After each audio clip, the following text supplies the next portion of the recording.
Podcasts are hot right now. How do I know? Well, you're listening to one right now, aren't you?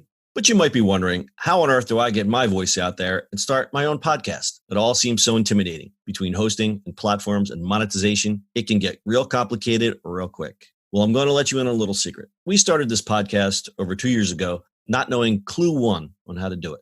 So how do we do it? We did it with Anchor. Anchor is the free podcast app with creation tools that allow you to record and edit your podcast right from your phone or computer. And Anchor will distribute your podcast for you, so it can be heard on all the platforms like Spotify, Apple Podcasts, and many more. And everybody likes money, right? Well, you can make money from your podcast with no minimum listenership. It's everything you need to make a podcast in one place. So go right now, download the free Anchor app, or go to Anchor FM to get started. It's the E-Commerce Minute, your daily dose of e-commerce, tech, and retail news with your hosts, Bart Mraz and John Suter. The E-Commerce Minute is a production of Sumo Heavy, a digital commerce consulting firm in Brooklyn, New York, and Philadelphia. Find us on the web at sumoheavy.com. This episode of the E-Commerce Minute is brought to you by Send Pro Online from Pitney Bowes. With Send Pro Online from Pitney Bowes, it's just click, send, and save for as low as $4.99 a month. Send envelopes, flats, and packages right from your desk, and you're back in business in no time. And for being a loyal E-Commerce Minute listener, you'll receive a free 30-day trial to get started and a free 10-pound scale to ensure that you'll never overpay. Save time and money on mailing and shipping with Send Pro Online. Starting at $4.99 a month, you can qualify for special USPS rates for letters and priority mail shipping. Calculate exact postage online, and print labels right from your PC. So go to pb.com/minute to access this special offer for a free 30-day trial plus a free 10-pound scale to get started. That's pb.com/minute. Experience shipping made simple with a free trial of Send Pro Online from Pitney Bowes. It's E-Commerce Minute episode 565. In today's episode, Forever 21 files for bankruptcy. American shoppers buy about 5 times more clothing now than they did in 1980. The number has been amplified by the abundance of fast fashion retailers. The low prices of these fast fashion stores keeps consumers coming back for more, but these prices result in low-paid workers and low-quality garments, which simply isn't sustainable. One popular retailer is feeling the sting of this model. Forever 21 has officially filed for Chapter 11 bankruptcy. The giant retailer aims to close as many as 178 U.S. stores in order to resize its operations. The company operates around 800 stores globally, including 500 stores in the U.S. Forever 21 said it would focus on maximizing the value of its well-performing U.S. stores and shutter certain international locations. Forever 21 plans to close most of its locations in Asia and Europe, but will continue operating in Mexico and Latin America. Forever 21 was massively successful in the early 2000s with tons of merchandise that imitated of-the-moment designer styles at staggeringly low prices. It joined Zara and H&M in making fast, disposable fashion widely available to American shoppers, especially young women, who were exposed to new designs almost every time they entered the store. But the chain expanded too aggressively just as technology was beginning to overshadow its business. According to the New York Times, Forever 21 said that while e-commerce made up 16% of its sales, they saw its revenue drop to $3.3 billion with a B last year, down from $4.4 billion in 2016. They now expect the restructured company to bring in $2.5 billion in annual sales. While the decrease in mall traffic and rejection of fast fashion in favor of sustainable brands has a lot to do with it, aesthetics may also play a part. See Toys R Us. Forever 21 stores are notoriously unorganized, dirty, and filled with too much merchandise. Scaling down the number of stores could help, but ultimately the store needs to become a more sustainable, pleasant place to shop, which won't happen overnight. The closing of numerous Forever 21 stores could also spell big trouble for malls because after so many department store closings, fast fashion stores are now the main draw. So far in 2019, major retailers have announced plans to shutter 8,558 stores in the U.S., and Quartersight Research is anticipating around 12,000 total closures this year, marking a new high. To add to the mall misery, the average Forever 21 store is around 40,000 square feet, with some locations spanning more than 100,000 square feet, which is more like the size of a traditional department store, and not many companies have the money to foot such a large rent. This will inevitably cause mall real estate groups like Simon Property Group and Mercer Rich a lot of trouble. Ooh, there's a lot to unpack with this one. There sure is. Well, And Brittany. before we start, I was in the new revamped Gallery, which is the big mall in Center City, Philadelphia, which now they call the Fashion District. I think they were probably up all night thinking of that name. And there's a big empty piece of square footage coming soon, Forever 21. There's It's next to the broken escalator. Oh my So Philly. goodness. Did you see that whole article? Philly. I went on that escalator the other day. I'm like, yep, still broken. When I first found out that that was called the Fashion District, I had to laugh. I was like, "What with the Old Navy there?" Like, ew. Yeah, Fashion District, GameStop, and anyway. So let's talk about Forever 21. As Brittany said, there's a lot to unpack here. They are a victim of the fast fashion fad, I guess you would call it, or trend. Yeah, era. And I think what's happening is a lot of the consumers are now going, you know what? Just because it's cheap doesn't mean I need to buy it. And the thing about Forever 21 is like them being an unsustainable fast fashion brand is just the tip of the iceberg. Like, do you remember a couple months ago how they were sending Atkins diet bars to people with people's orders? that was What? Oh yeah, that's right. Yeah, they got a big backlash. It's like, Yeah. here you go, Chubster. Here's a little Atkins bar for you. That's so not okay. Like how That's they just- thought, because their demo is like young girls and there's already so much pressure to be Yeah. skinty, and then they sent That's probably this some 25-year-old brand manager who probably is no so longer with the company. dumb. So the worst. And so yeah, it's like things like that contribute to Forever 21's overall demise. It's just there's so much, just like Toys R Us that we mentioned, like the stores are dirty and dusty and crusty, and there's just clothes literally everywhere. Like there's clothes like on the floors in the dressing room, and you're like, is this whose is this? Yeah, I actually had the misfortune of stepping in there once or twice with my lady friend, and it just seemed like a bit of chaos there. And I think what a lot of people do is go, oh, they'll just look the other way because it's cheap clothing. But cheap clothing, if you're selling something cheap, then people are just going to treat you like you're cheap, and there's just no respect. It's just I saw exactly what you saw, just stuff on the floor. It's like, let me just throw it back on top of the clothing rack, not even putting it back on the hanger. Right. And at the end of the day, you could argue that that's classist, not taking care of fast fashion stores because they're cheaper. And so people come in there looking for cheap clothes, and the fact that they're not taken care of compared to like a high-end department store is like really problematic for that reason. So it's just like, ugh. Another thing that I've seen in some of the writing about this is that places like Forever 21 are misunderstanding their demographic, because now we have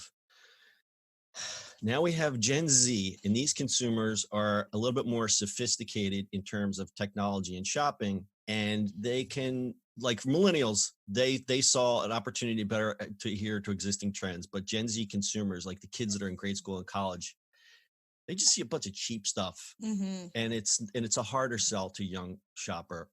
Gen Z kids, and believe me, this is just in my research, they don't want to look the same. They all want to look unique. Whereas the previous generation was like, I've got the polo shirt, so he's got a polo shirt. Now we all have polo shirts now. Now it's like, he's got a polo shirt, I want the exact opposite of that. Right. Not to mention, Forever 21 is notorious for like having a cute sweater, and you're like, oh my God, this sweater's so cute. And you go to grab it, on the back of it, it says like, kiss my butt. And you're like, wait, wait, I wanted to wear this. Why would you put that on there? All right. So can we just talk for a second? John, I would wear that. Yeah, I would wear that. Can we talk for a second about styles and style trends? We talk about like goths and punks and all the labels that used to put on things. Are you guys aware of the VSCO Girls? Oh, No. yes. Okay, so Please explain. Go ahead, Brittany. Okay. Let me just give you a little backstory. When I was a freshman in college in 2015, VSCO was a place that you would post your pictures that maybe were a little too risque, or maybe just like weren't for Instagram. Okay, let me just interrupt. That is what confused the hell out of me, because in researching this article, I kept coming across the phrase VSCO Girl, and I'm like, VSCO, the photo app? Like, I love that app. There's girls, like, do they work for VSCO? No, it was like an innocent thing at first, Oh, but like I've used this nothing app. is sacred. Literally nothing is sacred. If it's there, we will ruin it. Like, it was like a wholesome place where you could post like your pictures, like en masse. Cause like Instagram, if you post like 15 pictures in one day, it's an issue. But VSCO, you could like publish all these photos that you edit. And it was Right, fun. had all the nice filters and everything. I But thought it got the aesthetic was a little too meh for me. Like, it was just, I don't like the UI. But anyway, Yeah, I agree. That's why I kind of stopped using it. And but it got hijacked by this younger generation of girls that are in like high school right now. And okay, let me tell you some of the characteristics. Okay, Yeah, there's the VSCO uniform. there's scrunchies, which Scrunchies, right? upsets me because I love a scrunchie. I'm literally currently wearing one on my wrist. Something about a water bottle. Oh, like, you know, those hydro flasks, like Hydro flask. expensive water bottles. Yeah, it's very expensive water bottles. So wait, hold on. The scrunchy thing. It's basically a way No, to dress effortlessly that actually costs you a whole lot of money. Yeah. I got something about the scrunchy thing. This is why a scrunchie was in my gift bag from my conference I went to last week. Oh my now you're a God. VSCO boy.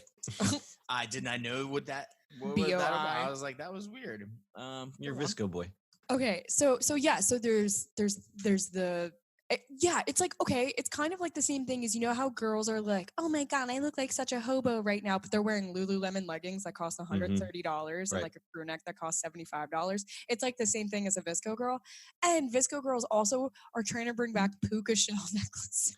Yeah, they're trying to bring back, like, they wear things that look like, oh, I just got this shirt from the surf shop, but meanwhile it's a $150 shirt. Right. And girls are trying to act like they invented. I think the main issue with the VSCO girl right now is that they try to act like they invented all of the things, but it's like, really, they're just regurgitating 80s and 90s trends. Well, I hate to break the news to you, but that's like with every trend. Every trend just Right. co-ops an old trend. Absolutely. And it's So- like they all just think they're really, and they listen to like Nirvana. Yeah, so these are all the girls I dated in the 80s just being, or 90s being regurgitated with, you know. Because they have More no other stuff. personality traits. Oh, you can cut that. That was so shady. That was so shady. Well, you know what it is. You know what it is, John. All the girls you dated in the '90s listened to Nirvana dressed like this. Guess what? They're the kids. That's their kids. Oh yeah, absolutely, So, absolutely. What are you That's gonna do? their You're kids. gonna go to closets. The same thing. Yeah. Listen, I got my mom's dad- Nirvana shirt. I don't know. Yeah. My Yeah, dad it's like listened to the girl who Depeche wears Mode. the Ramones shirt. It's like, you like that band? What band? Oh, Ramones. wait. That's a band. I It's a can almost band. guarantee you I know where that Ramones trend specifically started. Do you want me to be real with you right now? I could Do it. trace the Ramones trend back. Oh, Do boy. it. Harry Styles in 2011 started wearing a Ramones t-shirt. And it literally, like, girls like Tumblr URLs were like Harry's Ramones shirt. And then suddenly, all of these girls, I wanted a Ramones shirt. Did I get one? Right. No, because I have rules for myself that unless I listen to the band, I don't buy the shirt. But that went off. That went a total place. Wait, so the Ramones are a band? literally, I'd be like, name 5 songs. All right. So at the end of the day, as many have reported, fast fashion is just garbage. It is what it sounds like. Zara and H&M have built massive, high-efficient supply chains in which low-wage garment workers turn cheap textiles into of-the-moment clothing that's distributed around the world as quickly as possible and sold for next to nothing. I couldn't have said it better. I don't know where I grabbed that paragraph from, but it is very concise. At Forever 21, a tank top costs as little as $2.90. The brand's average store has grown to nearly 40,000 square feet, more than 30,000 more than 30% bigger than the average Best Buy. That is a lot of cheap tank tops. Oh my God, and there's a million of them per store. Yeah. And I think what it really comes down to, and we said this earlier, is Gen Z is not brand loyal, and why should they be? So I think that's what a lot of these chains are suffering from, because you used to get the, I only wear this, I only wear that, and now it's, I want individuality. I want to be an individual. I don't want to look like an Abercrombie robot. And I want to save the planet. Yeah, no, that's a good point. And I think what the trend we're seeing is a lot of the Gen Z. They don't necessarily need it to be new. They need it to be cool. They need it to be individual. And that is why thrifting, thrift shops, and all the online, quote unquote, thrifting, repurposing clothing sites are doing so well. Mm-hmm. You know, people want to repurpose and reuse and to find something really cool, plus be able to have that street cred and say, yeah, man, it didn't go in the trash. It's on my back and it's cool. You know, But you know what? I will say the other day I was at a thrift store on South Street and they are getting expensive. I know. Oh my gosh. I was Yeah. like, it's like such a It's paradox. really hard to look cheap now. Yeah, honestly. It's the truth, because I was a big thrift store guy back in the olden days. I used to buy and sell a lot of stuff like that, and now it's just way too expensive. I got this dress that like was from the 1940s and it was like $60. I was like, oh my God. Like, Man, this, you could have bought like 15 dresses at Forever 21 for that and price. 92 camis. Anyway. All right, Brittany, why don't you tell us about today's sponsor? Shipping and mailing from your desk has never been simpler than with SendPro Online from Pitney Bowes. With SendPro Online from Pitney Bowes, it's just click, send, and save for as low as $4.99 a month. Send envelopes, flats, and packages right from your desk, and you're back to business in no time. And for being a loyal e-commerce minute listener, you'll receive a free 30-day trial to get started and a free 10-pound scale to ensure that you never overpay. So save time and money on mailing and shipping with SendPro Online. Starting at $4.99 a month, you can also qualify for special USPS rates for letters and priority mail shipping, calculate exact postage online, and print labels and stamps right from your PC. So go to pb.com/minute to access this special offer for a free 30-day trial plus a free 10-pound scale to get started. That's pb.com/minute. Experience shipping made simple with the free trial of SendPro Online from Pitney Bowes. The mini bill. All right, we'll do a quick stat time. Since we have so many of these good stats here, I don't want them to go to waste. According to a 2016 AP GFK poll, when given the choice between buying a $50 pair of pants made offshore or an $85 pair manufactured in the U.S., 67% of respondents said they'd go for the cheaper pants. The response was the same, even if their annual household was more than $100,000, according to Wall Street Journal. That is why people opt for fast fashion and why these brands are so successful, because people are just cheap. In 1991, the Bureau of Labor Statistics says 56.2% of all clothing purchased in the U.S. was American-made. But by 2012, it was down to, how much you think? Percentage. I'll just say it was down to 2.5%. Wow. The EPA reported that in 2015, Americans sent 10.5 million tons of textiles, the majority of clothing, to landfills that year. And most clothing contains synthetics, and most synthetics aren't biodegradable. Of the more than 100 billion items of clothing produced each year, some 20% go unsold. Leftovers are usually buried, shredded, or incinerated. Zara and H&M have launched capsule collections made with sustainable materials, and H&M has pledged only to source organic, recycled, or sustainable cotton by 2020 and be climate positive by 2040. I think H&M is the only standout of all these fashion places because they kind of recognize the horror that they're wreaking upon this planet. I bought an upcycled dress from H&M. It was cool. Yeah? Yeah. Good stuff. I've never had good H&M experience. Everything I bought there fell apart or just shrunk up and thrown. Yeah, usually mine does from H&M too. All right, you guys got anything else? Nope. All right, that's your e-commerce minute for today. We'll see you on the internet tomorrow. VSCO Girls. Dun, dun, dun, dun, dun. VSCO Girls tonight.